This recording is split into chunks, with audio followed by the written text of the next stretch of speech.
దిగ్గజ పిల్లి. 3 పిల్లల సాహసం. ఒక ఊరిలో ఒక దిగ్గజ పిల్లి ఉండేది. అది పెద్దదైనా మనసు బంగారం.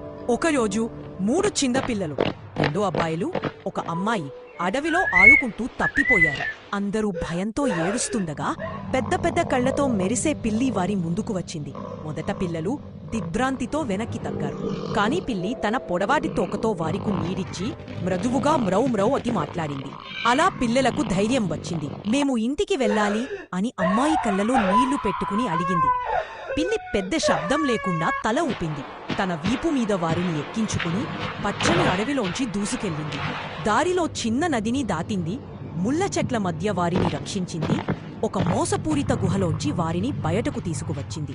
చివరికి ఆకాశం కాంతి వెలుగులతో నిండినప్పుడు పిల్లల ఊరి ఇల్లు కనిపించింది. పిల్లలు ఆనందంతో దిగిపడి, ధన్యవాదాలు మా రక్షకుడా అని కౌగిలించుకున్నారు. పెద్ద పిల్లి మృదువుగా మ్రౌ అంటూ తిరిగి అడవిలో కలిసిపోయింది.